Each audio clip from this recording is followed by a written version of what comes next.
বলা হলো তাদেরকে বলো তোমরা কেন কাঁদো। তাদের তৃতীয় নাম্বার অপরাধ হলো ওয়াকুন্না নাখুদু মাআল খাইদিন।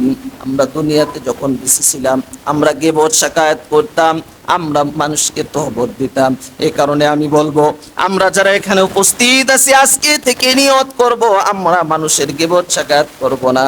কারণ গীবত করলে আমলনামাকে খালি করে দেন তিনি কে? আপনি বিনা কারণে গীবত করতেছেন, আপনার আমলনামা খালি হয়ে যাচ্ছে এবং আপনার আমলনামা থেকে সবগুলো তার আমলনামায় চলে যাচ্ছে। এটা হবে না, এটা করা যাবে না, এটা অন্যায়। কারণ কোনো মানুষ যদি অপরাধ করে আর আপনি যদি সে কথাটা শুনেন তাহলে তার সামনে যে তাকে পরিশুদ্ধ করে দেন, সংশোধন করে দেন, বড় নিয়ামতের কাজ করবেন এবং দূর থেকে সমালোচনা করলে এবং এটাকে ফাটল সৃষ্টি হবে, ওই কাজটা করা যাবে? এই কাজটা করা যাবে না। কারণ অনেক সময় পারিবারিক সমস্যা, স্বামী স্ত্রীর সমস্যা আপনি অবগত, আপনি জানেন, তাহলে সেখানে যে সঠিক কাজটাই করে দেন তাহলে আপনি এর সব আল্লাহ তাআলা আপনার আমলনামায় দান করে দেবেন। সুবহানাল্লাহ বলুন। তারা চারটা কারণে জ্বলে। 1 নাম্বার নামাজ পড়েনি, 2 নাম্বার দরিদ্রদের খাবার দেয়নি, 3 নাম্বার তারা গীবত শিকায়ত করেছিল, 4 নাম্বার তাদেরকে বলা হলো বলো কি কারণে আজকে তোমাদেরকে কঠিন যন্ত্রণাদায়ক আগুনে ফেলে দিয়েছেন। তারা বলল আমাদের 4র্থ নাম্বার কারণ ছিল, আমাদের 4র্থ নাম্বার কারণ ছিল ওয়াকুন্না নুকাযযিবু বিয়াউমিদ্দিন। আমাদের 4র্থ নাম্বার কারণ ছিল আমরা দুনিয়াতে যখন বেঁচে ছিলাম আল্লাহর দিনকে আমরা অবিশ্বাস করেছিলাম, দিনকে বিশ্বাস করি নাই, আল্লাহর হুকুমকে বিশ্বাস করি নাই, আল্লাহর ইবাদতকে বিশ্বাস করি নাই। এই কারণে আল্লাহ পাক রব্বুল আলামিন সাকর নামক জাহান্নামের মধ্যে নিক্ষেপ করে দিয়েছে। বলুন নাউজুবিল্লাহ। অনেক মানুষ আছে আল্লাহ দিনকে বিশ্বাস করে না। বিশ্বাস কাকে বলে জানেন? প্র্যাকটিক্যাল। আপনাকে বলা হয়েছে ইমানের প্রসঙ্গে আলোচনা এসেছে, কোন মানুষ যদি ইমানকে বিশ্বাস করে তাহলে সেই মানুষকে ইমানকে আবাদ করতে হবে। ইমানকে কি করতে হবে? আবাদ করতে হবে। আল্লাহর ফরজ হুকুম যেমন নামাজ, এটা যেমন আপনি বিশ্বাস করেন তেমনি নামাজ পড়তে হবে, তাহলে প্র্যাকটিক্যাল হবে আপনি নামাজ পড়তেছেন। আল্লাহ তাআলা আমাদেরকে দিন বুঝার তৌফিক দান করুন, আমিন বলেন। অনেক মানুষ দিন বিশ্বাস করে না। আমি মুসলমান হিসেবে দিন তো বিশ্বাস করা লাগবে এবং দিনের ওপর চলা লাগবে। অনেক সময় চলতে ফিরতে দেখা যায় আমাদের অনেক ইবাদতের মধ্যে ত্রুটি, কিন্তু ত্রুটি এক জিনিস আর অস্বীকার করা আর এক জিনিস। আমি সময় পাচ্ছি না, নামাজে জামাতে অ্যাটেন্ড হতে পারলাম না, কিন্তু নামাজ ছাড়ি দিব তা তো হয় না। একাই তো নামাজ পড়া যায়, 27 থেকে আমি কম সব পাইলাম, কিন্তু নামাজ পড়তে হবে। এ কারণে বুঝাইছিলাম যে দিনকে বিশ্বাস করতে হবে। আল্লাহর দিনকে যারা বিশ্বাস করে, আল্লাহর হুকুমকে যারা বিশ্বাস করে, তারা সাকর নামক জাহান্নামের আগুনে জ্বলবে না। আর আল্লাহর দিনকে বিশ্বাস করতে হবে, কারণ যে আল্লাহ তাআলা আমাদেরকে পাঠিয়েছেন, সেই আল্লাহ তাআলা আমাদেরকে কিভাবে পাঠিয়েছিলেন? আমরা কোনো উল্লেখযোগ্য বস্তুই ছিলাম না। আমরা কোনো উল্লেখযোগ্য বস্তু ছিলাম? আমাদের কিচ্ছু ছিল না। কে পাঠাইলো? কে পাঠাইলো? কে লালন পালন করতেছে? কে আমাদের রিজিক দিচ্ছে? এগুলো ভাবার বিষয়, এগুলো ভাবার বিষয়। একটু টাচ দেব শুধু। 4টা কারণ ছিল নামাজ, দরিদ্রদের খাবার না দেওয়া, গীবত শিকায়ত করা এবং আল্লাহর দিনকে অস্বীকার করা। এই ব্যক্তিদেরকে কোথায় দিবেন? সাকর নামক জাহান্নামের আগুনে নিক্ষেপ করবেন। এখন আমি প্রশ্ন করব, আপনারা সকলে উত্তর দেবেন যে আমাদেরকে দুনিয়াতে পাঠিয়েছেন তিনি কে? মনে হয় আসমান থেকে ফেলে দিয়েছেন। হ্যাঁ, একজনের মাধ্যমে, 2 জনের মাধ্যমে আল্লাহ তাআলা পাঠিয়ে দিয়েছিলেন। সে জায়গায় আমরা কি অবস্থায় ছিলাম?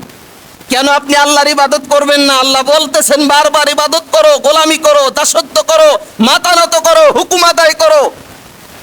তিনি আমাকে পাঠিয়েছেন, যিনি আমাকে পাঠিয়েছেন, কারণ তিনি বলেছেন তুমি কোনো উল্লেখযোগ্য বস্তুই ছিলে না।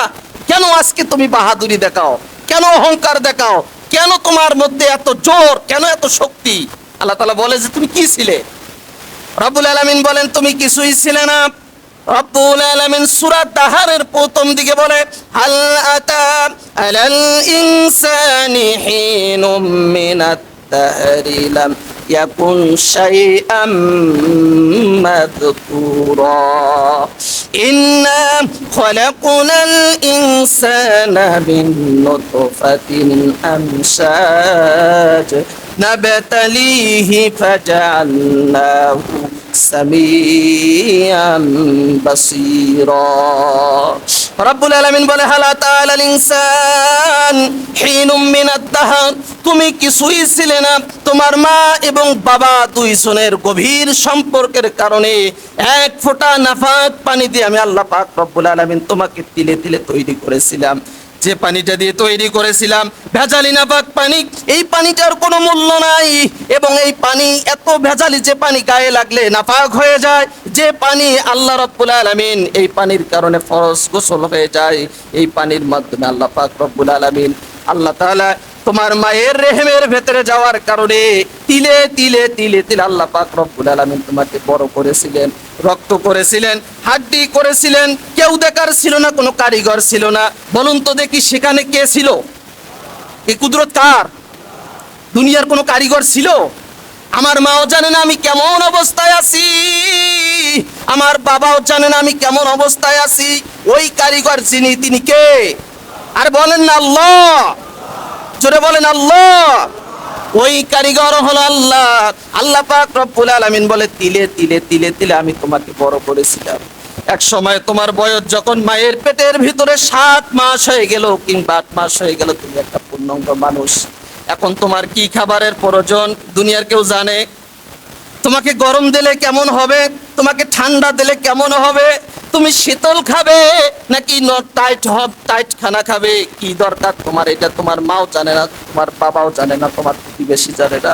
আমি আল্লাহ পাক রব্বুল আলামিন তোমার মায়ের নাভি দিয়ে তোমার খাবারের ব্যবস্থা করলাম, যে খাবারটা হলো জান্নাতি খাবার। বলুন না সুবহানাল্লাহ।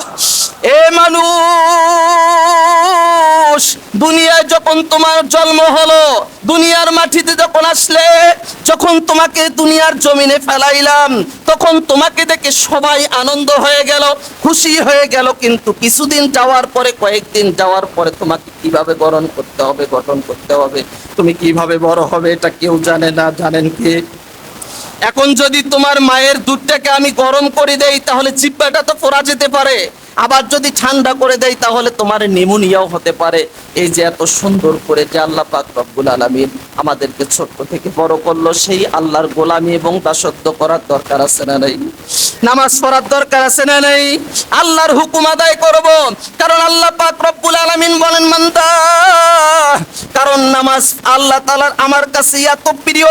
এমন একটা মুহূর্তে দুনিয়ার সময়ের মধ্যে চলে যায়, যে মুহূর্তে যখন মানুষ কপালটা আমার দিকে নত করে দেয়, আল্লাহ তাআলা আমি আল্লাহ রাব্বুল আলামিন ওই বান্দার মনের আশাগুলো পূরণ করে দেই, পূর্বের গুনাহগুলো মাফ করে দেই। সুবহানাল্লাহ। আল্লাহ তাআলা সেই সময়ের কথাও কোরআনুল কারীমে বলেছেন, আকিমিস সালাতা লিদুলুকিশ শামসি ইলা ওয়াসাকিল লাইলি ওয়া কুরআনাল ফাজর ইন্না কুরআনাল ফাজরি কানা মাশহুদা। রব্বুল আলামিন বলেন, রাত্রি যখন হয়ে যায় গভীর রাত্রিতে, শেষ রাত্রিতে এমন একটি সময় যায় যে সময়টাকে বলে তাহাজ্জুদের সময়। ওই মুহূর্তে বলে আকিমিস সালাতা লিদুলুকিশ শামস, তুমি যদি রাত্রি বেলায় ঘুমটাকে ভেঙে ওই সময় যদি 2 রাকাত নামাজ কিংবা 4 রাকাত নামাজে দাঁড়িয়ে যাও, নামাজ শেষ করে বলো মুখুল ইবাদা, আমি আল্লাহর ইবাদত করলাম, 2 হাত তুললাম, আল্লাহর কসম করে বলি তুমি যা চাবে আল্লাহ কবুল করে নেবেন। সুবহানাল্লাহ বলতে ইচ্ছে করলো না? হাদিস শরীফে এসেছে, কোনো ব্যক্তি যদি 39 দিন একাধারে 4 রাকাত করে শেষ রাত্রিতে ফজরের রক্তে আসার আগে কোনো ব্যক্তি যদি তাহাজ্জুদ নামাজ আদায় করে, 39 দিন তাহাজ্জুদ নামাজ আদায় করলে তার নাম যদি বেঈমানের খাতায় থাকে, আল্লাহ তার নাম ঈমানদারের খাতায় তুলে দেবেন। কোনো ব্যক্তি যদি ঘুমের সময় তাহাজ্জুদের নামাজে ঘুম ভাঙতে চায়, তাহলে সে ব্যক্তিকে ঘুমের সময় দোয়ায় কুনুত পড়তে হবে। সেই ব্যক্তিকে সূরা ফাতিহা, সূরা ইখলাস, সূরা কাফিরুন, সূরা নাস, সূরা ফালাক পড়ে যদি সে ব্যক্তি ঘুমিয়ে যায় এবং ঘুম যতক্ষণ ধরে নাই ততক্ষণ ইস্তেগফার পাঠ করে, আল্লাহ তাআলা সারা রাত্রিতে নামাজ পড়ার সব তার আমলনামায় দান করে দেবেন। এবং তাহাজ্জুদের সময় অটো আপনার চোখের ঘুম আল্লাহ তাআলা ভেঙে দেবেন নামাজের জন্য। এগুলো শক্তি একজন, তিনি কে? বেশি কথা নয়, অনেক কথা বললে খালি শুনবেন, বুঝবেন না। এজন্য কথা কম, বুঝার তাগিদ বাড়াতে হবে, বুঝতে হবে। কথা শোনার সময় দুইটা জিনিস লক্ষ্য করতে হয়, 1 নম্বর বুঝা, 2 নম্বর মানার মাত্রা তৈরি করতে হয়। আল্লাহ তাআলা আমাদেরকে কম শোনার তৌফিক দেও এবং বেশি বুঝার জন্য সুযোগ দান করুক, সকলে বলেন আমিন।